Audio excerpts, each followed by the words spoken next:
It's Black History Month, and you know what that means. Nothing. It doesn't mean anything to anyone. Conservative black people don't care about it because they're excluded from any recognition by the liberals who established and run the whole thing.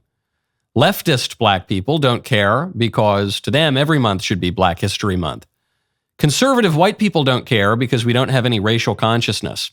And liberal white people don't care because they don't respect or have any actual interest in black people other than to instrumentalize them for their own political purposes, which is how you end up with awkward scenes like the one that just transpired in Target's Black History Month display. So I went to get my kids this little magnet learning activity since Black History coming up from Target. I don't know who's in charge of Target, but these need to be pulled off the shelves like immediately. So I teach U.S. history, I study history, got my major in social studies, and I noticed some discrepancies like as soon as I open this. Like I said, these need to be pulled off the shelf. For starters, this is not Carter G. Woodson. This is W.B. Du Bois. Peep the stash, peep the stash. They got the name wrong. This is not W.E.B. Du Bois. This is Booker T. Washington. Peep the little fancy bow tie, peep the fancy little bow tie. And then this is not Booker T. Washington. This is Carter Woodson. You can see clearly the similarities. I get it, mistakes happen, but this needs to be corrected ASAP. Of course they misidentified Booker T. Washington, the most conservative and inspirational of the civil rights reformers. Of course they're going to write him out in favor of the socialist W.E.B. Du Bois, but they don't recognize Du Bois either. The libs who put this thing together don't recognize any of them. To the libs, black people all look the same. Because to the libs, black people are all the same. And that's worth celebrating, apparently. I'm Michael Knowles. This is The Michael Knowles Show.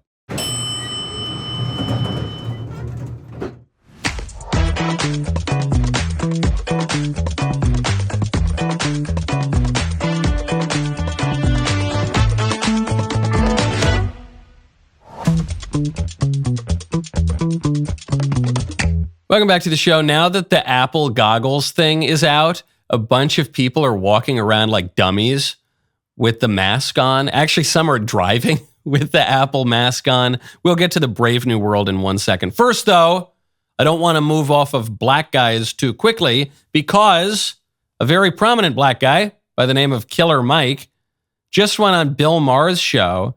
Bill Maher begged him to endorse Joe Biden. Here's Killer Mike's answer.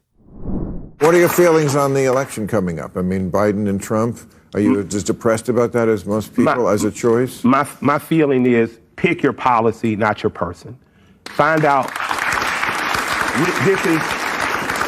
This is not the Dallas Cowboys versus your favorite team. This is the policies that will affect our generations for the next 20, 30, 40 years to come. So close your eyes, listen to the policies that are being pushed. So that means you're for...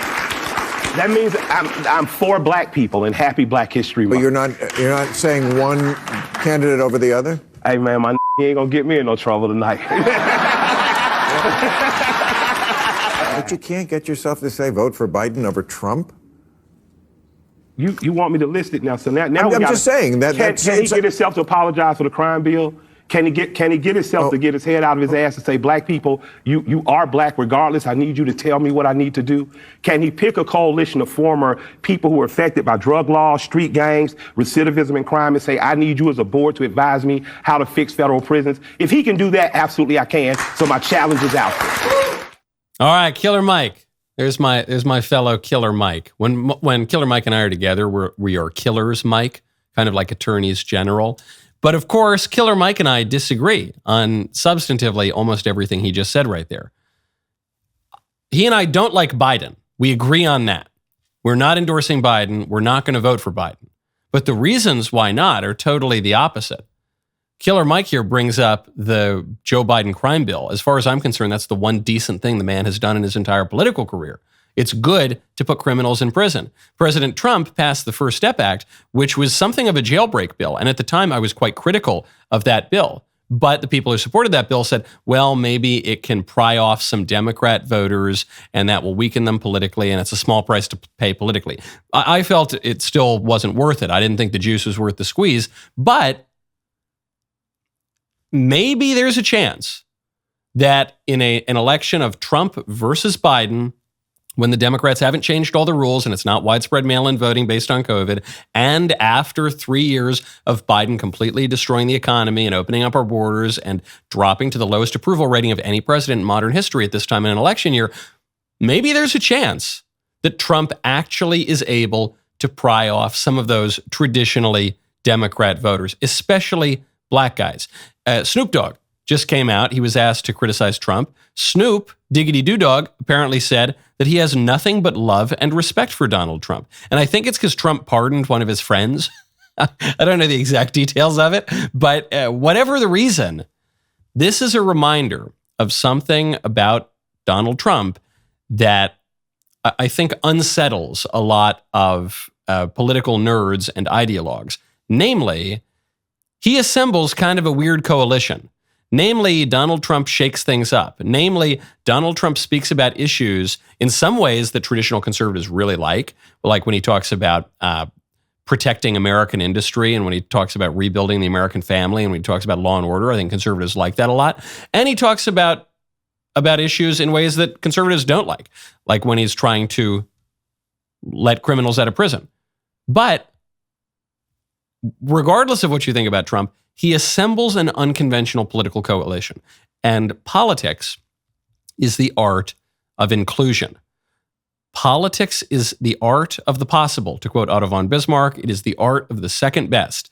Politics exists in real life. To quote Cocaine Mitch McConnell, the winners go make laws and the losers go home. This is why it drives me crazy when some abstract writer in the Beltway area attacks an ordinary conservative who's actually doing something in public life because that actual conservative in public life isn't following the 5-point manifesto that so-and-so wrote in National Review or whatever. Well, these conservatives, they're compromising on their principles, says the random Beltway apparatchik who's writing in the suburbs of Virginia without ever putting any skin in the game, without it having anything really on the line. In real life politics, you've got to assemble enough people to win elections. You've got to advance a policy agenda that will be popular, that will be implemented, and that will get you reelected.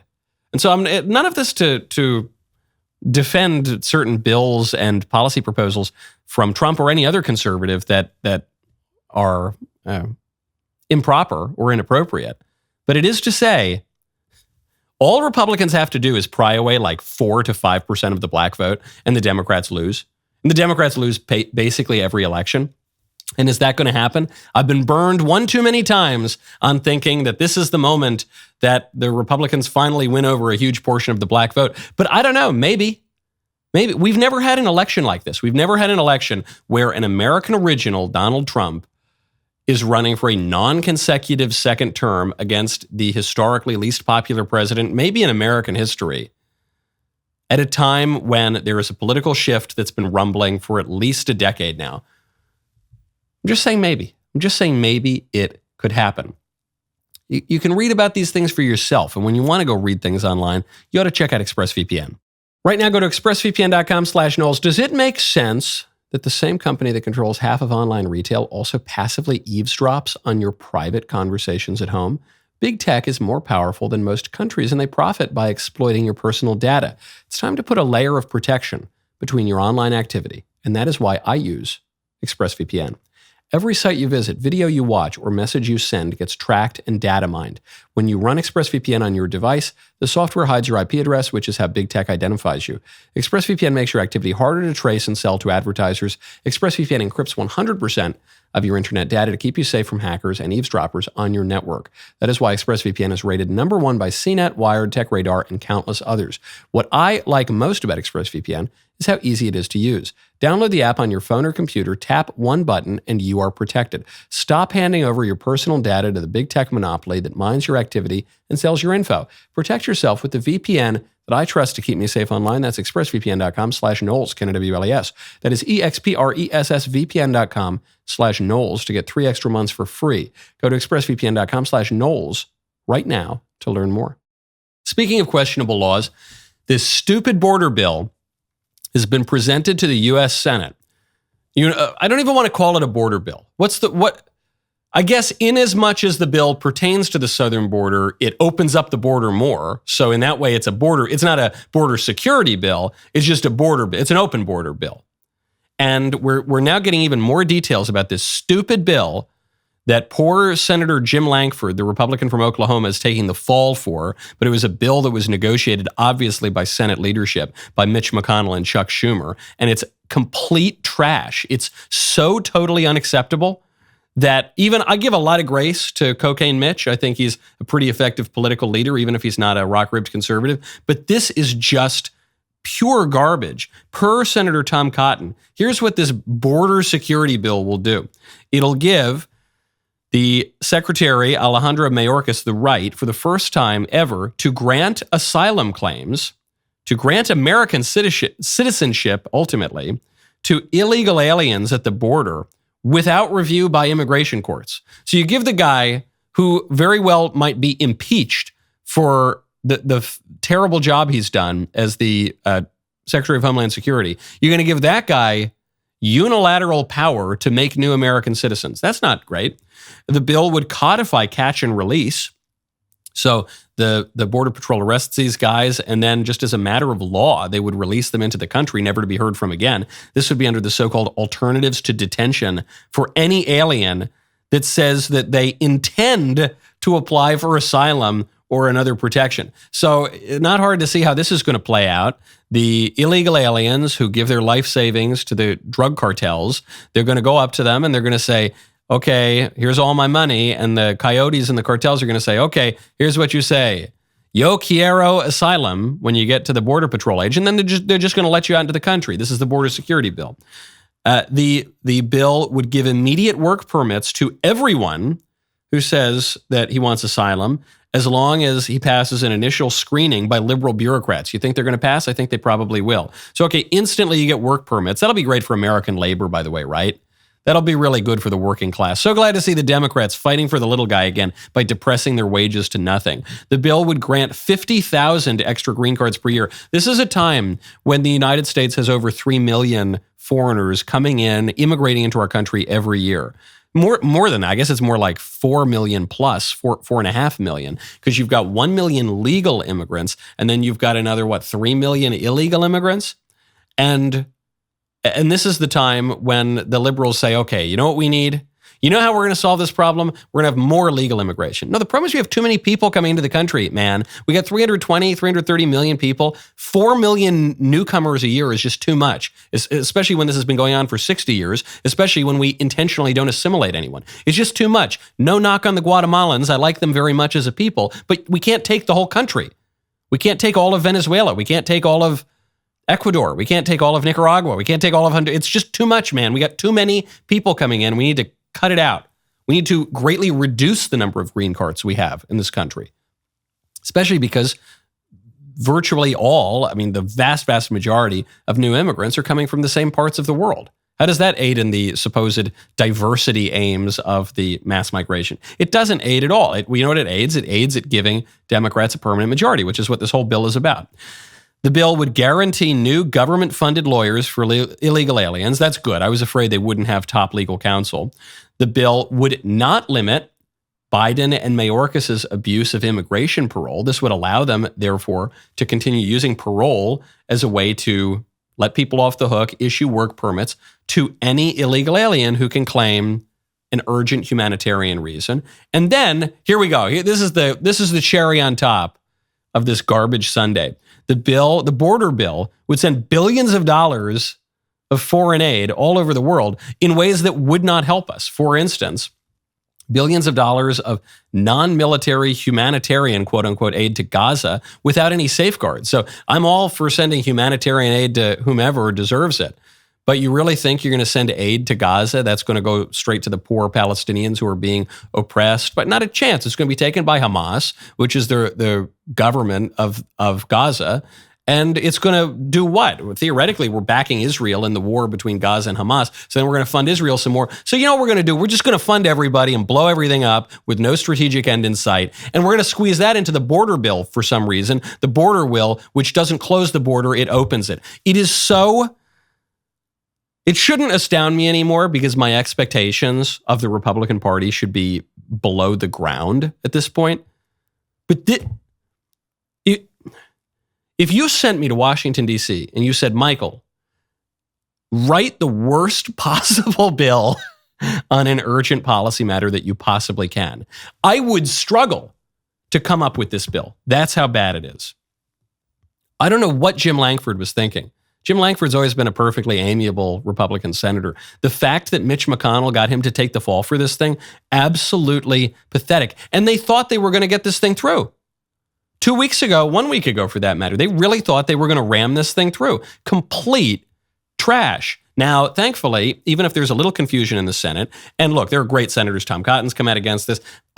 Mike Lee in Utah has been very forceful against this. Senator Cruz. I mean, all the good guys in the Senate have come out strongly against this thing.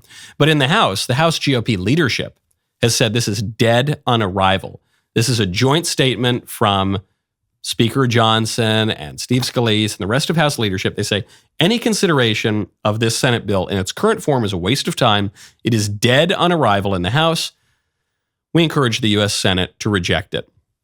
Which I bring up because, one, that's really, really good. If the House kills it, it's dead. Thankfully, the Republicans control the House. Barely, but we control the House, unlike in the Senate. But two, does this mean Matt Gaetz is vindicated? You remember Matt Gaetz puts on a big show, pulls a big stunt, and throws out Kevin McCarthy, the leader of the House, the Speaker of the House. And he did that because he said McCarthy has betrayed conservatives and he's lied to us and he's a squish and we don't want him anymore.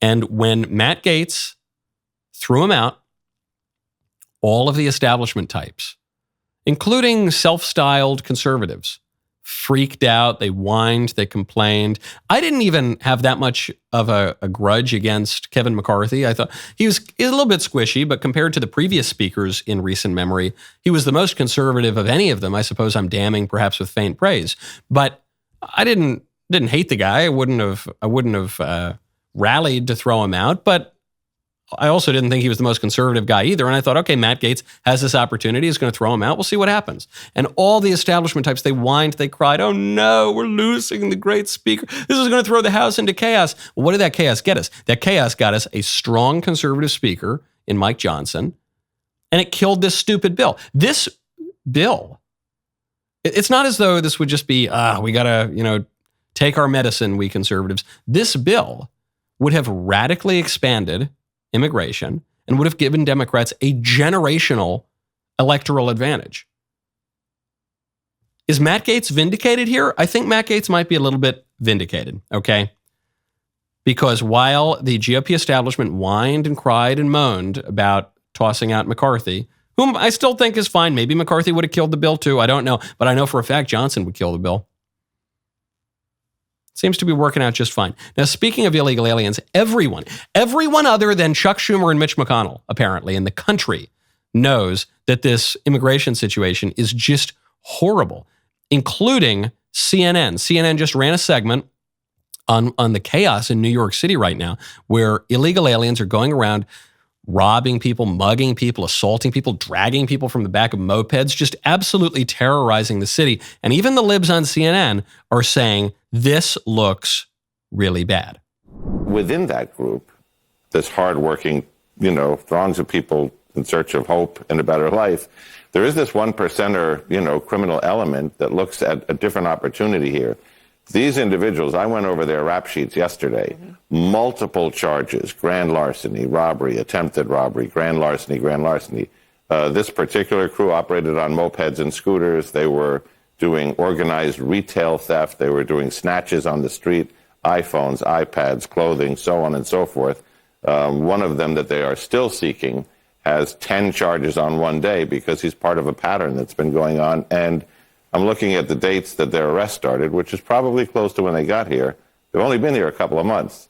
So what the detectives are telling me is they have crews here that operate in New York, do all their stealing, then go to Florida to spend the money and then come back. And I'm like, well, why don't they just stay and steal in Florida? And they said, because there you go to jail. Oh, wow. Not only calling attention to the problem, but pointing out it's a political problem. It's not even just about where the migrants are going. Plenty of migrants go to Florida too. It says, no, in New York, you get off the hook when you commit a crime because New York is run by Democrats. Florida, you go to jail. The layers of honesty from CNN, I'm not sure that I've ever seen from them. You've seen this out of the New York City mayor too, though. Remember, the New York City mayor came out and he said that illegal immigration was going to destroy New York City. He then had an appointment scheduled to meet with the Biden White House about this. And just before that meeting, all of a sudden, investigators start poking around into corruption allegations against the New York City mayor. Kind of funny how that works, isn't it? Everybody knows this is a disaster. Joe Biden knows this is a disaster for him. But what are they going to do about it? What can they do? The best thing they can do, they're not going to stop the migration. They're not going to stop it because it is the Democrats' long-term strategy. It just might hurt them in the short term. So the only thing they can do is put together some awful bill to trick Republicans into signing on to it so that the Democrats can blame Republicans or share some of the blame with Republicans for the migration situation, which is entirely the Democrats' fault. And these doofuses in Washington, D.C. in the Republican Party want to take the bait. They're begging, please, conservatives, let's go along with this. We don't want the Democrats to bear all the blame for maybe the most important political issue to Americans and to people throughout the West for the last decade. The issue that prompted Brexit, that prompted the election of leaders in Europe from Hungary to Italy, almost to Spain, to Sweden, to Germany. No, hey, let's just give up our advantage. What a bunch of dummies. Good grief. I'm glad that the conservatives seem to be holding the line here. But when CNN tells you what this is all about, you should believe them, okay? When CNN admits, oh man, this is looking bad, you should believe them. Now, what can we do for our country? Well, we certainly should pray for our country. That's why you got to check out Hallow. Right now, go to hallow.com/Knowles. Lent, the 40 days leading up to Easter, starts on Ash Wednesday. Ash Wednesday is the day after Mardi Gras. That is Fat Tuesday. And Ash Wednesday this year falls on St. Valentine's Day. This is a time of intense prayer, fasting, and giving. Hallow's annual Pray 40 challenge is one of their most popular. Last year, over 1 million people joined. This year's Pray 40 challenge focuses on surrender and includes meditations on the powerful book, He Leadeth Me, a story about a priest who became a prisoner and slave in the Soviet Union during the Cold War. His story is one of ultimate surrender, and we are called to offer up our own worries, anxieties, problems, and lives to God. There will also be Lenten music, Lent-specific Bible stories, and other Lenten prayers, such as 7 Last Words of Christ with Jim Caviezel. Hallow is truly transformative. It will help you connect with your faith on a deeper level. So what are you waiting for? Download the Hallow app today at hallow.com/Knowles, K-N-O-W-L-E-S, for an exclusive 3-month free trial of all 6,000 plus prayers and meditations. That is hallow.com/Knowles. If you want to protect your kids from the leftist indoctrination in the establishment media, this is how. You start a 14-day free trial to Bentkey, the new kids entertainment app from the DailyWire. Bentkey is the only streaming app with high-quality, family-friendly shows that reflect your beliefs. Featuring amazing characters and timeless stories, Bentkey will spark your kids' imagination with hundreds of episodes that you can trust.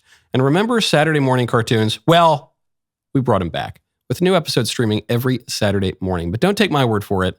See for yourself. Try Bentkey for free for 14 days. No catch, no gimmick, no hidden fees, just fabulous content that your kids will love. Use code UNLOCK at bentkey.com. You will get 14 days of unlimited access to Bentkey's world of adventure. Go to bentkey.com. Use code UNLOCK at sign up to start your free trial today. Speaking of New York, a New York court has just ruled that a father cannot stop his 8-year-old child from being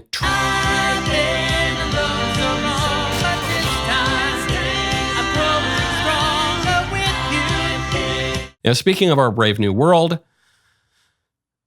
Have you seen the people wearing these dumb Apple things? Apple's come out with goggles, and they're goggles. You put them on your head, and I think there's audio associated with it, and it covers up half your face, and they cost $3,500 plus $200 for a battery pack. But here's the promise: is if you spend a lot of money and you put these dumb-looking goggles on your face, you get to live inside a cell phone.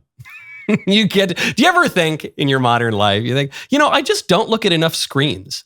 I wish I could spend more time. I wish my phone were more immersive and I didn't have to look at, this beautiful earth and sky that God gave to us to live in real life in our flesh. I wish I could just ignore all that so I could be on my cell phone more. Well, then, have I got the product for you? It's the Apple Vision Pro. Some guy just got pulled over for driving. It was a Tesla, so I guess it was a self-driving car, but he was driving with his Apple goggles on.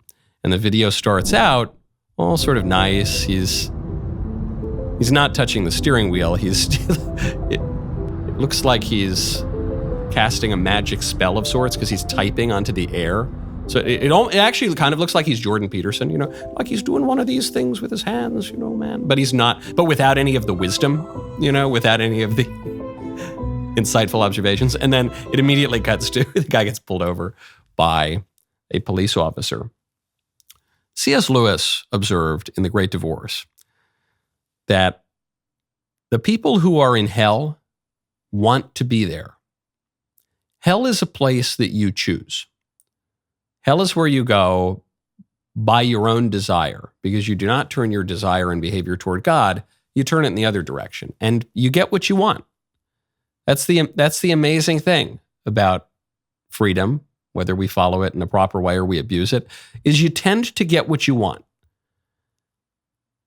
If you told not just George Orwell, but Aldous Huxley in the early to mid 20th century, if you said, hey, in the future, people are going to be so addicted to screens and to constant titillation and to just buzzes and alarms and a ton of porn, by the way, that at a certain point, they're going to block out their own vision. They're going to choose to put these goggles on and blur out the real world so that they can watch sports and porn all day, even while they're driving. Huxley would believe you. George Orwell would think that would be imposed by a tyrannical totalitarian government. Huxley was smarter, though, because while George Orwell in 1984 believes that our loss of freedom is going to come through the heavy hand of the state, Aldous Huxley in Brave New World recognizes, no, it's going to be the carrot, not the stick. He recognizes, no, it's going to be the enticement. It's going to be the temptation to all sorts of low pleasures and to all sorts of vices. That's what's going to get us. It's going to be drugs and sex and promiscuity and just physical pleasure. And that's what's going to happen. I can think of no product that I would less enjoy than the Apple Vision Pro. But a lot of people are going to buy this thing. It's expensive, so that is naturally going to limit who can buy it. But a lot of people are going to desire this thing, that's for sure. And they're going to live in virtual reality, which they have convinced themselves is more beautiful and interesting than reality. But it's not. And this, by the way, this is in part why we have the because people just no longer value the physical world. They only value the virtual and digital world in which a man can really become a woman because their bodies don't matter. But I still prefer the physical world. And I would encourage you not to voluntarily plug yourself into the matrix where you can watch football and pornography all day long. Speaking of our changing political order, sad news coming out of the UK. This is news about which most Americans will not care, but I do care, actually. His Majesty King Charles III has been diagnosed with cancer. King Charles, just became king. His mother reigned for 70 years, and then he ascended to the throne when she died, and he was just crowned, a year or two ago? And he went in for a routine kind of prostate procedure, which men of a certain age virtually all undergo. And while they were in there, they found that he had some kind of cancer, non-prostate cancer, some other kind of cancer. The Buckingham Palace has not been totally clear about what cancer that is. And I just think we ought to pray for King Charles. I know we broke away from those limeys back in 1776. I know some Catholics don't really like the Windsors because they're Protestant or what. Okay, sure.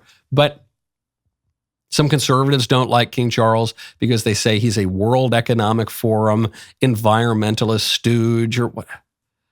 Because he divorced his wife. I know all the litany of charges against King Charles. Nevertheless, that man is, I think by his inclination, but certainly by his office, one of the most traditionalist and conservative people left on the face of the earth. Even King Charles's environmentalism is very, very conservative because he's not an environmentalist in the way that your lesbian cousin is an environmentalist. You know, your lesbian vegan cousin with silly colored hair who shows up to Thanksgiving and yells at you for eating turkey. That's not the kind of environmentalist King Charles is. King Charles is the kind of environmentalist who wants to protect the woodlands on his property so he can continue to hunt foxes. And that's extremely conservative. King Charles is the kind of environmentalist who believes we need to protect the world, so that the natural world, so that we can continue to enjoy it because it's beautiful and old and traditional. He's the kind of environmentalist who likes the environment because he opposes rampant liberal capitalism and industrialization. That's very conservative. That's very, very traditional. The British Crown is one of the few remaining even quasi-conservative institutions in the world.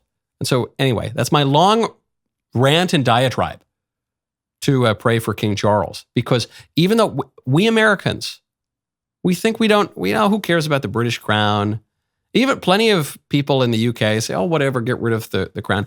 You will miss that institution if it ever goes away. You will miss it because there will be a lot of dignity that will disappear. There will be unlearned knowledge that just kind of gets passed down through the generations as a matter of heredity.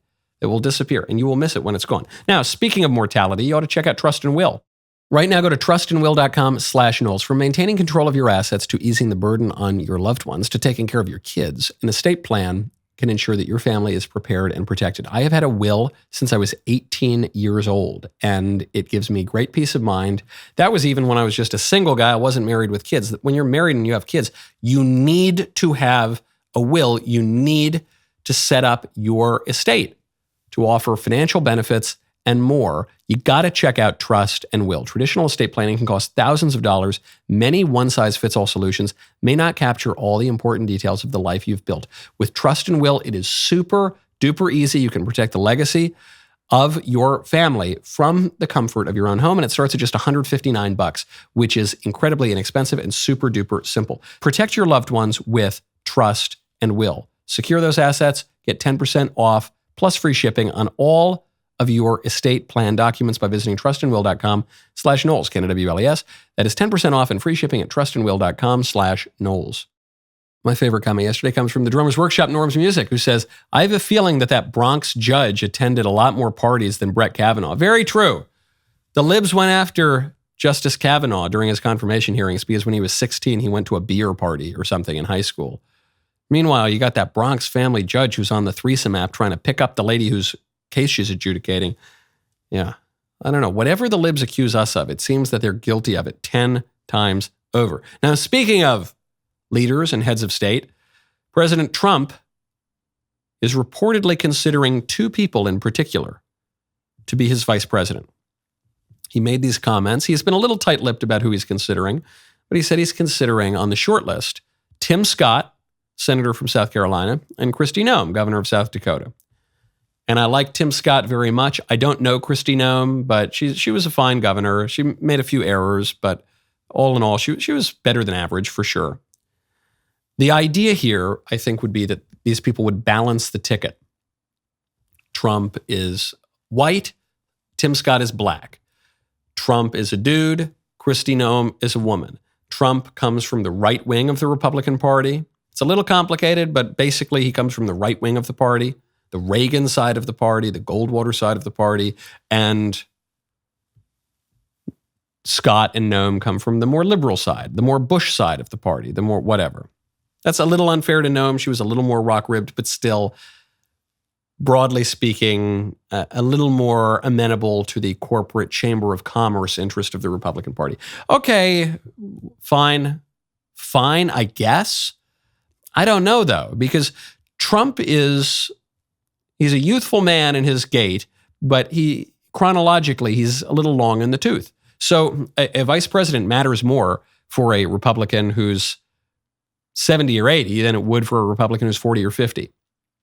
And though I like Tim Scott a lot and Kristi Noem seems fine, I would feel more comfortable with a more conservative vice president. So if President Trump wants to balance out the ticket, either with a racial minority or with a woman, to me, there's a very clear answer. The clear person who should be the vice president for Trump, if that's what he's going for, is Marsha Blackburn in Tennessee, my own senator here.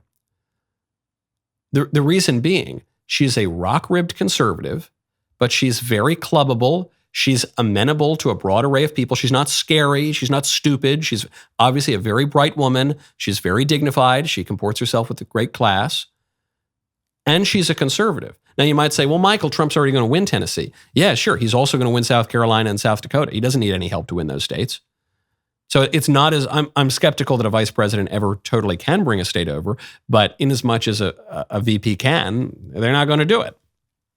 So if that's already baked in and you want someone to balance the ticket, why wouldn't you go for the very conservative, very loyal to Trump choice of Marsha Blackburn? I think she would be a great option. Now, there are other options. If he doesn't care to have a woman or he doesn't care to have a racial minority, J.D. Vance in Ohio, I think, could be a very good choice. There are a number of other people. I'm not limiting. I'm just saying, given what we know about Trump's calculations from his own statements on who he's considering, though I like Tim Scott a lot and Kristi Noem seems just fine, if it were me, if President Trump were to call me tomorrow and said, Michael, what do you think, buddy? What's your choice? It seems to me that the way Trump is thinking, Marsha Blackburn would be a perfect choice. Now, speaking of Republican politicians, there is a great new bill being put forward by a House Republican that every House Republican should get behind.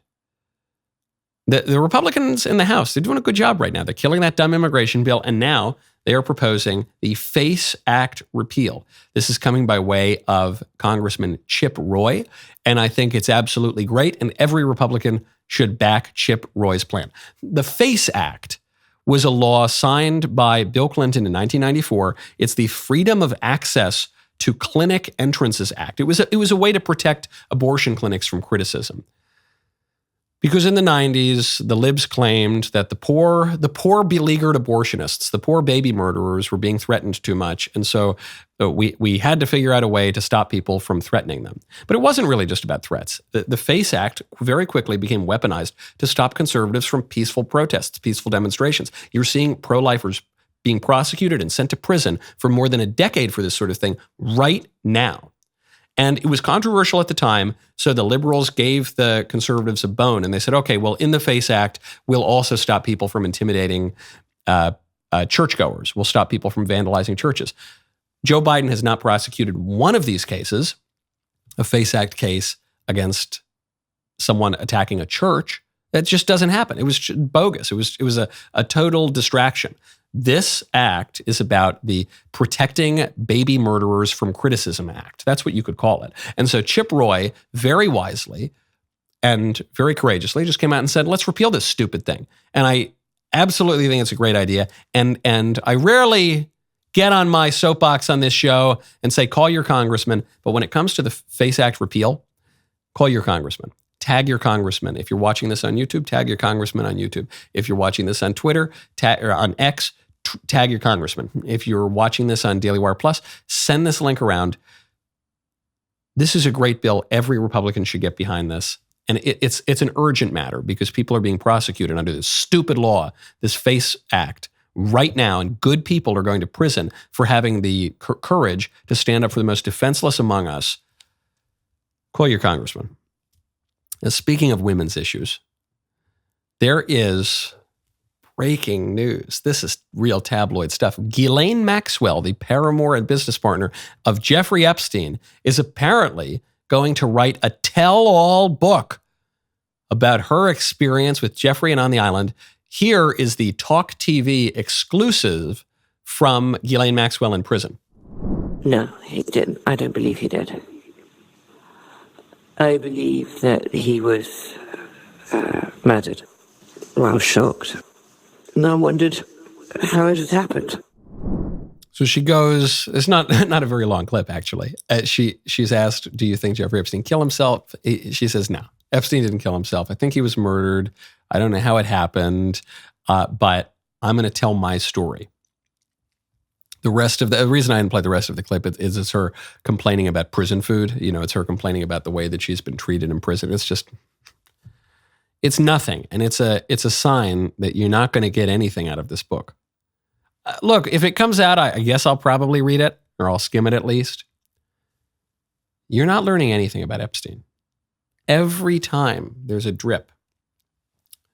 New information. We're about to unseal the client list. Right before Christmas, I made my predictions for 2024. I said, you're not going to learn anything new about Epstein. Really. Nothing substantively new. And then 24 hours later, breaking news, we're going to unseal the Epstein client list. I thought, maybe I'm wrong. No, I'm not wrong. You know what it's going to be? We're going to find out the same stuff we already knew. Oh, Bill Clinton flew on the airplane. Okay. Alan Dershowitz was Epstein's lawyer. Yeah, we knew that. Epstein was a member of Mar-a-Lago. Uh-huh. Sure. What new information are we going to get? Nothing. And do you know why? Because Alex Acosta, the U.S. attorney who prosecuted Jeffrey Epstein, said that he heard from higher-ups that Jeffrey Epstein belongs to intelligence. And we know that Ghislaine Maxwell's father was connected to Israeli intelligence and British intelligence and maybe Russian intelligence. And we know that Jeffrey Epstein apparently had some relationship with American intelligence.